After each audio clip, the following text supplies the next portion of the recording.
Welcome to my internship with Nisco, where I update and repair computers.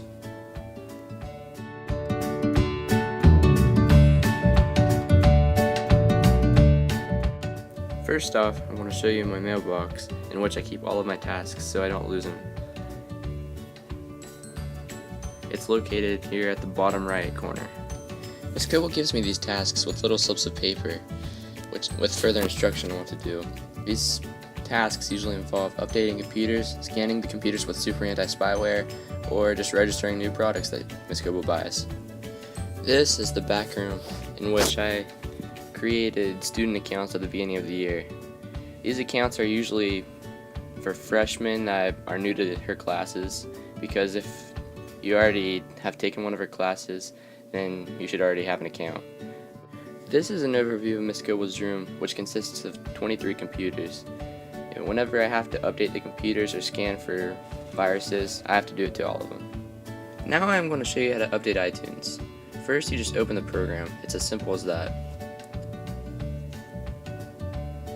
You hit accept on this page, and then just wait for the program to fully open.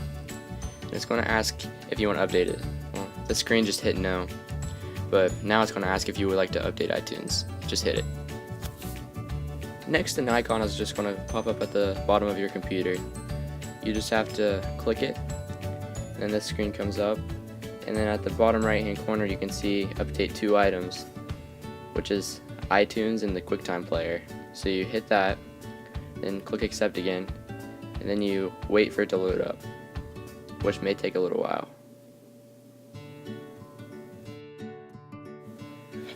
Whenever it finally gets done, this screen is going to pop up asking if you want to restart your computer, and for the update to take place you have to click yes, and then you just wait for your computer to fully shut down and restart.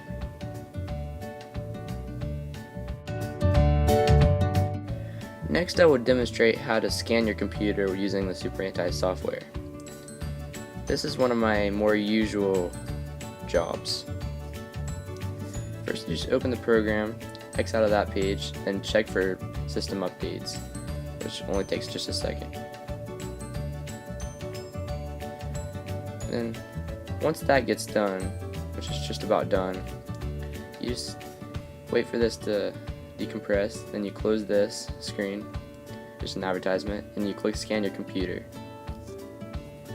Then wait for it to scan. You can see at the bottom right hand corner it will gradually increase. Those are the threads on your computer that you want to get rid of.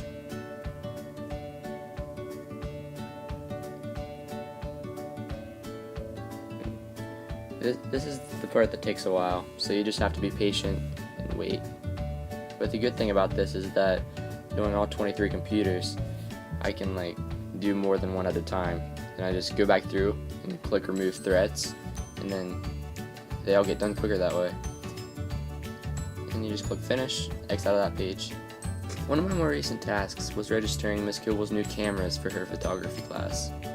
To do this, you just open up the Canon website and just find your camera that you purchased.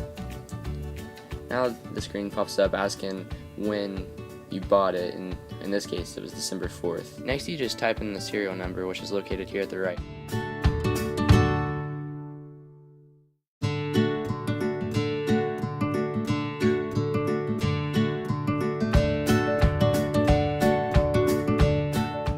After you're done, just hit continue, and then your product is registered just like this list that I have completed.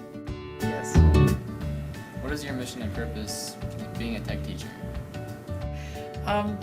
My mission and purpose is to teach students, obviously, and to help them become comfortable and proficient in the use of technology.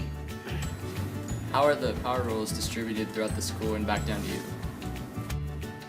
So power in a school system is really interesting because teachers often have a lot of power within their own classrooms, have a lot of say in about how classrooms are run and how the classroom management works in terms of how you discipline students or run your classroom. But within the school structure, most of the power, kind of starts with the superintendent and the school board who set policy. The superintendent carries out policy. You have then the principal who's kind of part of his own building. They're in charge of the building and what happens at that level. And then of course, sometimes you don't think about the other power structures, and that is students. They have a certain amount of power, parents, as well as other stakeholders in the community. So there's actually an awful lot of directions you can get pulled when you're a teacher. I also have then responsibility back to the state and the state standards that I'm required to teach. So power in our school is a little different than other places, because we have a site-based committee that allows parents, teachers, students to have a say in how the school is run. And that's really quite different from most other schools.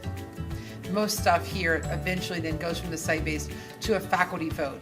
So a lot of the decisions about how we handle rules or discipline, or even make decisions about certain scheduling things, actually go then back to the faculty, and they have a say in that.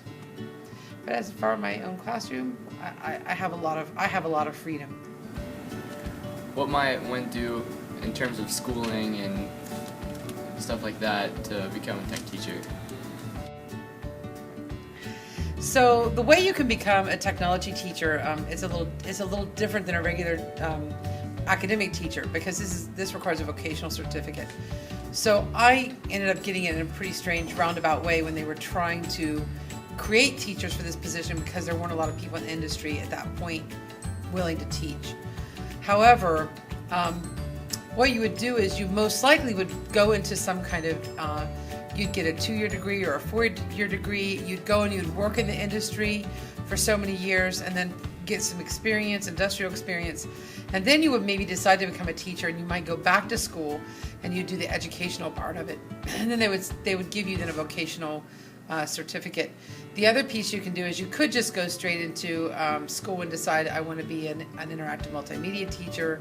I'm going to just go and I'm going to get a degree. Most likely you'd probably get a business certification is probably the one you'd most likely get. So college, some real life training. Hey, teacher. How much do you carry on outside of school with your job? So, I know teachers that can work there. I call 9-to-5ers. They come in right before they have to be here, and they leave right at the end of the bell. There are many people who can do that. I mean, between the planning, the grading, the other things you need to do to keep your teaching license, very few teachers can just do that. Oftentimes you end up coming to school events, sporting events, banquets, other kind of events to support the school, to support the students. In my case, I spent a lot of time outside of school, not just on doing the kind of normal grading kinds of things, but whether I'm staying after school for club events, or I'm staying after school or overnight for gaming events. So it's actually a lot more than being here just when the bell rings in the morning and then leaving when those buses pull out. Is there anything else you would like to add in terms of how you got to your position? So I think the other interesting thing about being a teacher is one of the things they never tell you about is the paperwork. Here, you can look at my paperwork, show my paperwork. You start teaching and you think it's about, you do your lessons, you collect some things to grade, and they'll tell you about all the forms you have to fill out, the forms you have to keep track of, and all the processes and regulations you have to go through to do a lot of stuff. So you also don't realize sometimes the emotional content of what you have to do in terms of counseling students or working with students and dealing with students and their personal issues. And I know that this is getting filmed the day of our bomb scare, but that provides an extra level of the kinds of stuff that you have to do as a teacher.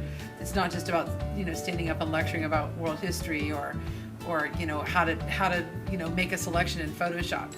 So teachers actually have to think about a lot of the stuff going on, the social things that are going on, the psychological things, the growth development of students.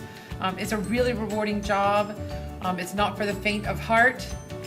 It is a profession. It's a calling. It is a passion. So if you really want to be a teacher, it's a great place to be.